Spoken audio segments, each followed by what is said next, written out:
So I have a Grand Design Solitude 377 MBS. In this video, I'm going to show you how to replace your fifth wheel kingpin into a Reese's gooseneck. So stay tuned.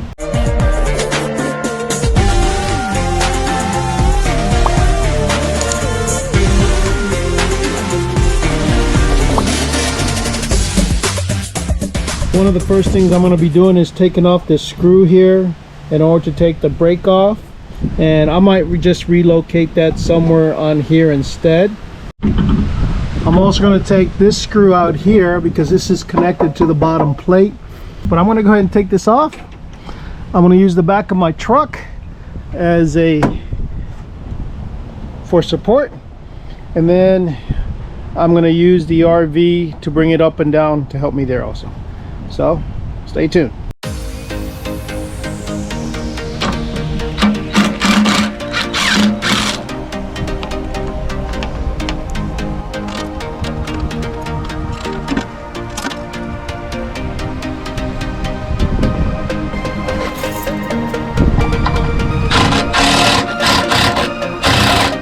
This here, it's a 15/16, so I'm going to try this R. I am going to use a breaker bar, but for right now, let's just see.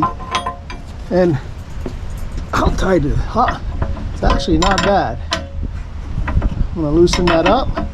So I went ahead and loosened up all the nuts that are in the inside with the 15/16 wrench, so now it'll be much easier in order to pull them out.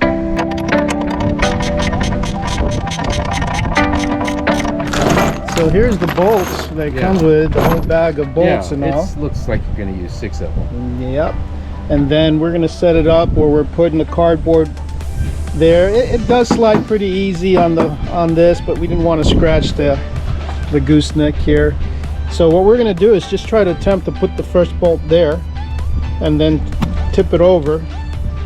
Hopefully it'll pivot on that and we can slide the other ones in. So we're going to slide the truck back.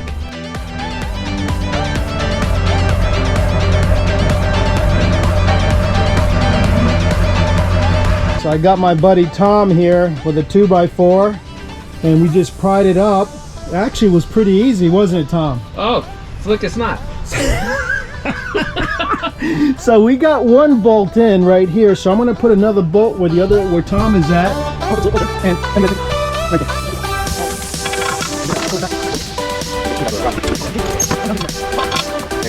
And so we put this here. Now this got these little teeth on this washer.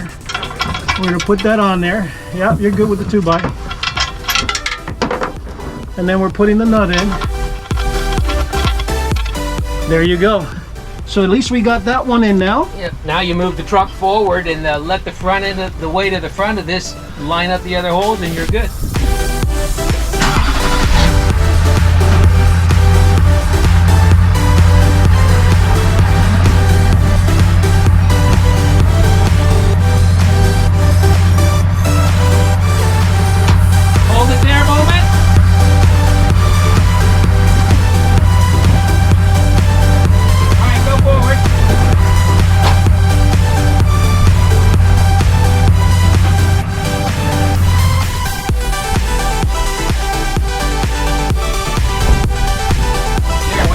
Ready to slide the next bolt in, I mean, it's almost weightless here. Let's do it.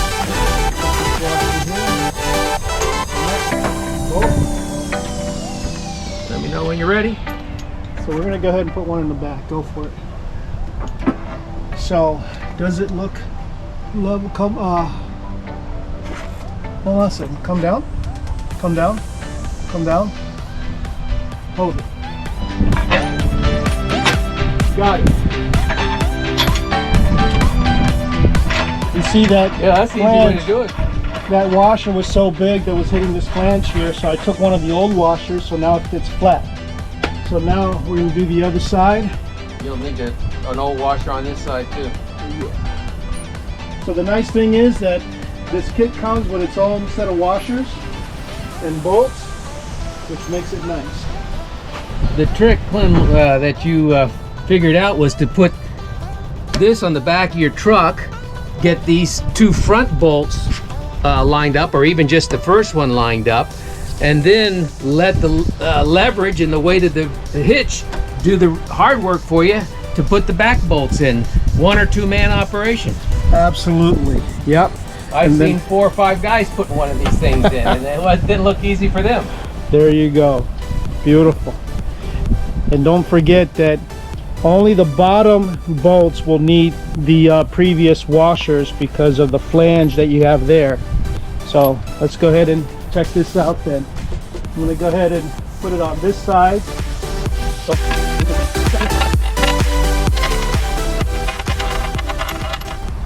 Good, so we're just making them snug, put them all in before we tighten, just to make sure. Because sometimes you got to do adjustment.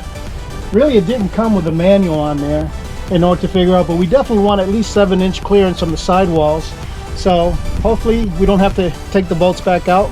Hopefully this is it. So we'll see. What happened, remember I told you there's a possibility of adjusting these bolts because of the height being too low? Well, that's exactly what happened. If you notice here, we ended up moving this about 2 inches up, so we don't have any holes to put bolts through here. So at least it's got these 4, because Tom noticed that this was just pitched way too low in order to sit on my on the ball there. So I'm glad that Tom got an eye on that before we snuggle everything up. So now we are gonna just snuggle these here, and we're going to test it out to see how it works.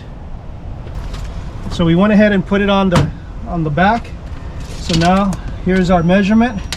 We're about 8 1/4 inches of clearance, which is, you know, we're looking for 7, but you know what, we'll take 8 1/4 inches. And the only reason is because the receiver that I have on the back of my truck, I purchased it so it'll be 7 inches in height altogether, and it's one of those X ones, as you can see, where it's only 30 pounds and it looks pretty level. So the only thing we got to do is just put air in it and look for that line that comes here. So we're good to go. So we're going to go ahead and button up and put back the emergency brake, put it on that side. I don't want it on the gooseneck there. And so I think we're good. What do you think, Tom? Good to go. So we're going to go ahead and raise it up.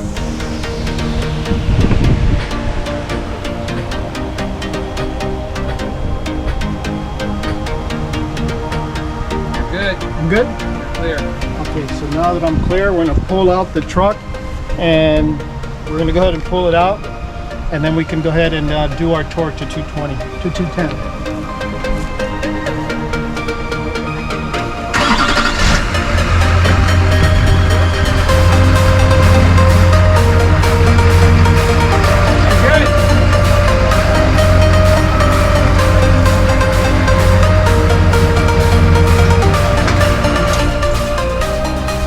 So now what we got to do is we're going to go ahead and torque these down to 210 foot-pounds in order to make sure that it's nice and solid.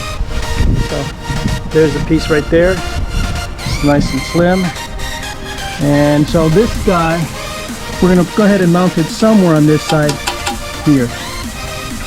So this is what makes real men now? I don't know about that. What do you think, Tom? You just said that. Let's see here. 210 pounds of torque. I'm at 208 here. Here we go. That ain't that bad. So that's what we got to do all the way around. Just on the other side we're pushing it. Oh yeah, you have to remind me, didn't you? All right, so we're gonna have 2 more here, and we'll show you the other side, or maybe you shouldn't see that. After installing this, I don't have to borrow his truck because he's been kind enough to bail me out during the storm. Here we go. Good to go. 210 pounds. That's how you do it, baby. How do you say it? Look at snap. This is how we do this side. Whoa! Full side. You want to make sure that you don't bust your knuckles up here.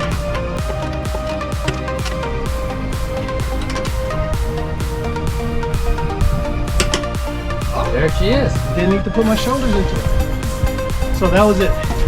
So all of them are in. We're happy. So now, Slick as snow. give me a thumbs up if you like this video. Tell me what you have. Or is it a gooseneck or is it a kingpin? I like this one simply because I can be sure that's going to lock in place instead of the other one, because I sure don't want to damage my tailgate. Yeah, the alternative to this is the Gen Y, similar, but I think this is a better deal, and it supposedly keeps your Lippert warranty. Yeah, and I like how it's got this little hook thing here. You can pull it this way, this little knot keeps it to unlock as you pull out. It actually will unlock itself, even if you forget to pull that. Yeah, that's nice. So again, the only thing you got to do is just get a small air pump. You're only going to put about 40-50 pounds, not a whole lot, in order to put it at the level that you want. And I am going to go ahead and in this peephole, I am going to go ahead and mark it white so I can be able to see it better instead of seeing the black. Other than that, we're good to go. Check out these other videos that I have here. So like that, you can enjoy what we're doing to this RV. This is the Solitude 377 MBS, and hopefully you like what you see. All right, guys. See you in the next video.